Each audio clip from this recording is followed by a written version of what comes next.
Aisha's story didn't end with a fight. She didn't scream, she didn't throw anything. The day she left, she quietly packed her clothes into a small box and walked out before her husband, Kunal, returned. Everyone thought Aisha had the perfect marriage. Kunal was polite, responsible, loved his family, and seemed to care about her. No one knew the truth. Kunal's love for his mother had quietly drained Aisha of all love inside their home. She had disappeared little by little, trapped in a life that looked perfect to the outside world. 8 years earlier, Aisha married Kunal believing love was about sacrifice. She didn't know it would mean sacrificing herself. At first, everything seemed beautiful. Kunal called her during lunch breaks. They laughed together. They dreamed about the future. On their wedding day, Kunal's mother, Mama Grace, hugged Aisha tightly. She whispered, "My daughter, I suffered for this boy. He is all I have." Aisha smiled and said, "I will take care of him, Mama." She had no idea how much that promise would cost her. The first year was sweet, but then the requests began. Small ones at first. Mama needs money for her medication. Tio's rent is overdue. Sada's school fees are short. Kunal always said the same thing, family first. Aisha agreed every time. At first, she thought it was noble, but soon it became clear. Money flowed out of their home like water, without limits, without asking. When Aisha tried to gently raise concerns, Kunal would sigh and say, "Why do women always worry about money?" She stopped talking. Months later, when Kunal's brother moved in temporarily, Aisha cooked, cleaned, and smiled, even though she was tired and stressed. When she complained, Kunal snapped, "Must everything be a problem? He's my brother." That night, Aisha cried silently beside him as he slept, because the life she imagined had vanished. The day she lost her first pregnancy, something inside her broke completely. She was alone in the hospital, bleeding, scared, and Kunal was not there. He was at his mother's house, fixing a leaking roof. "I'm sorry," he said on the phone. "Mama needs me." Aisha just nodded. She had stopped expecting anything. Years passed. Her friends noticed a change. "You don't talk much anymore," one said. She would smile, say, "I'm fine," but she wasn't. Inside she felt empty. Silently, she started saving money from her tailoring jobs. Little by little, quietly, she built a plan. She didn't know exactly what she was saving for, only that she needed a way out. Then came the final moment. Aisha and Kunal were supposed to attend her cousin's wedding. She had borrowed a dress and tried to feel excitement. But that morning, Kunal walked in, already dressed, and said, "Mama called. Soda's child is sick. We can go after the wedding. It won't take long." Aisha's chest tightened. "I'm not competing with your family. I am your wife," she said softly. Kunal laughed dismissively. "You're too emotional." He left. That was it. That moment confirmed what she had known for a long time. Her marriage was already dead. That night, Kunal returned home, unaware of the packed box hidden under the bed. He didn't notice the calm on her face. She had already made peace with leaving. The next morning, just after sunrise, Aisha walked out. The streets were quiet. She carried only her small box. She didn't look back. If she had, she might have changed her mind. And she could not afford to. When Kunal returned home that evening, he was confused. Aisha was gone. The wardrobe was empty. On the dining table was an envelope. His hands shook as he opened it. Inside, a calm note read, "Kunal, I tried. I waited for things to change. I am leaving not because you are a bad man, but because I am no longer alive inside this marriage. Please do not look for me until you are ready to hear the truth." Kunal sank into a chair. This was not supposed to happen. For 8 years he thought Aisha understood him, forgave him, and waited. But she had waited too long, and now she had chosen herself. Later, Kunal called his mother, Mama Grace. "Aisha has left the house," he said. There was a long pause. "Left? How?" Mama Grace finally said, "Come to the house. We need to talk." That sentence alone made Kunal uneasy. Mama Grace never said, "We need to talk." Something serious was about to be revealed. Meanwhile, Aisha sat at her friend Zainab's house. "You sure about this?" Zainab asked gently. Aisha nodded. "I am tired," she said. "I cannot live this life anymore." Mama Grace finally confessed the truth about Kunal's family. She had raised him to always put family first, to obey, to never question. But in doing so, she had unknowingly trained him to ignore his wife, to listen to no one but her, and to destroy his marriage without realizing it. For the first time, both Aisha and Kunal were facing the truth. A truth that would not only shatter their marriage but also the image of family, loyalty, and love they had believed in for years. After leaving the house, Aisha felt a strange calm she had not felt in years. The city seemed quieter, softer, almost like it was giving her permission to breathe. She had a small box with her clothes and a few personal items, but she carried something more important, her decision to choose herself. For the first time, she realized that survival sometimes meant walking away, even from people you once loved. At Zainab's house, Aisha finally let herself sit and breathe. The room was dim, filled with the soft hum of a fan, but it felt like the safest place in the world. Zainab handed her a cup of tea. "You're really leaving him?" Zainab asked quietly. Aisha smiled faintly. "I'm not leaving because I hate him. I'm leaving because I need to live. I cannot disappear inside someone else's life anymore." The memory of her years with Kunal pressed against her heart. At first, she remembered laughter, the small joys of their early marriage, the calls during work breaks, the weekend trips, the excitement of planning a future together. But those memories now felt distant, almost like they belonged to someone else. The reality had been different. Kunal's love had always been measured, controlled, and filtered through the eyes of his family.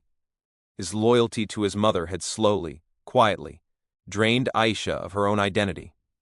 The borrowed money for his siblings, the late-night errands, the small criticisms that piled up over the years, it all became invisible weight she carried alone. Aisha's phone buzzed. Unknown number. She hesitated but answered. "Good evening," Aisha, a gentle voice said. "It's Mama Grace." "There are things you need to know." Aisha's heart raced. Mama Grace had been the one who shaped Kunal's view of love, of marriage, of family. Could she finally tell the truth? "Yes, Mama." "I need to know," Aisha whispered. Mama Grace's voice trembled. "I have hidden something for too long. Something about Kunal's father, about the way Kunal was raised. It explains everything that happened in your marriage."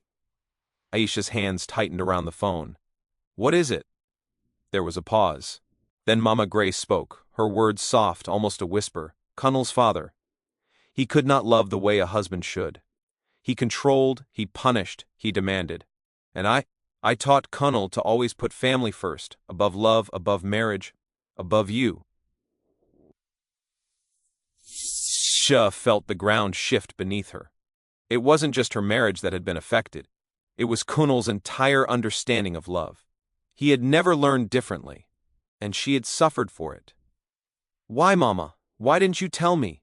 Aisha asked softly, tears threatening to spill. "I was afraid," Mama Grace admitted. "Afraid that if Kunal loved fully he would lose me emotionally just like his father lost me. I thought I was protecting you, but I sacrificed you instead." The words hit Aisha like a physical blow. She sank into her chair, stunned. For years she had blamed herself, her patience, her silence, but now she understood. The system she had lived in was broken long before she arrived.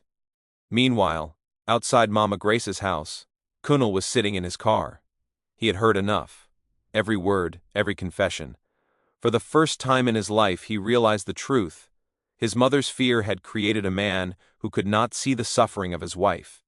He had been trained to endure and ignore, just as his father had done to Mama Grace. Inside, Aisha stood up slowly. Her voice was calm but firm. "I loved your son, Mama. I still care about him. But love should not erase someone's identity." Mama Grace bowed her head, tears streaming down. "I know," she whispered.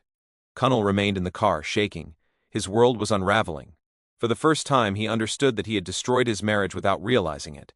His mother had been both guide and jailer. Aisha, after hours of conversation, left Mama Grace's house with a heart heavier but clearer.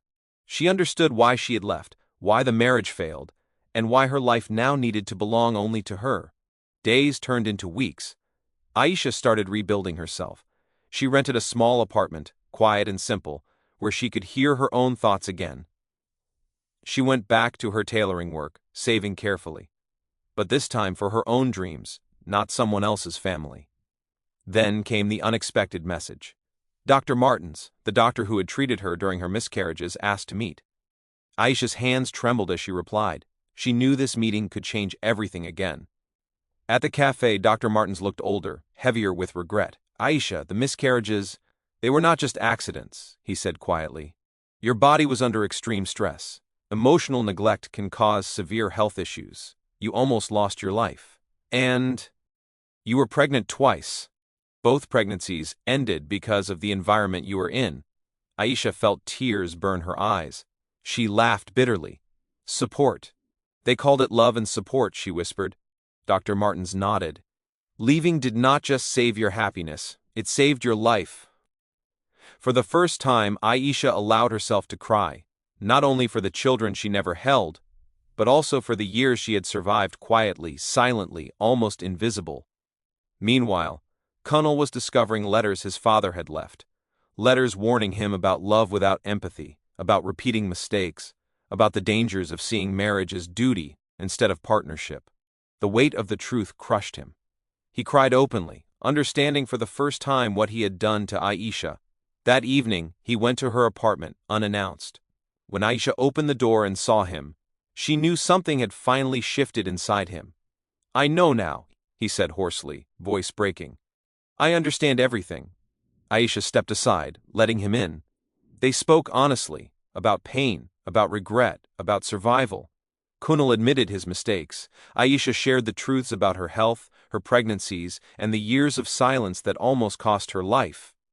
By the end of that night, both understood some things could never go back. Some losses were permanent, but forgiveness was possible, and healing could begin. Not together, not yet, but for each of them individually. Aisha finally realized something powerful. Leaving was not failure, leaving was survival.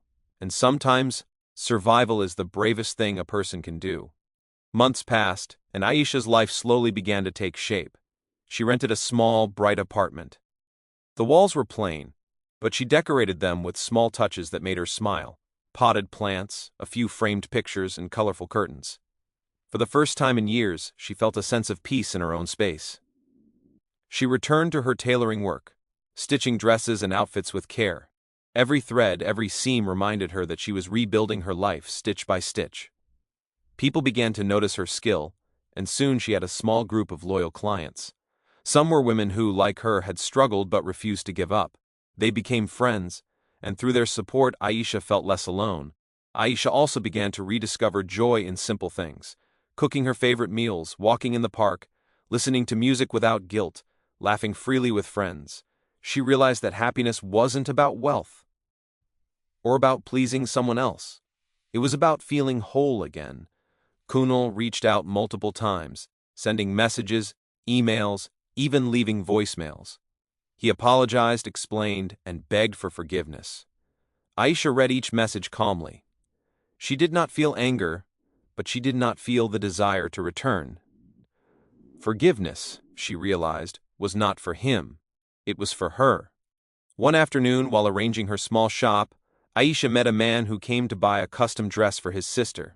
They started talking, and their conversation flowed naturally. He respected her boundaries, admired her independence, and spoke with kindness. It was not instant love, but it was a beginning. Love built on respect, equality, and understanding.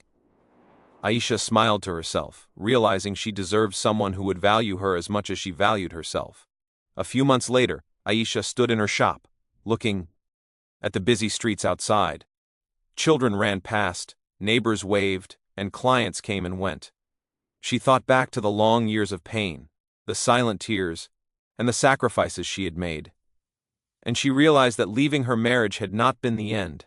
It had been the start of something new, something better. She picked up her phone and typed a simple message to Kunal. I forgive you, but I am moving forward. My life is mine now.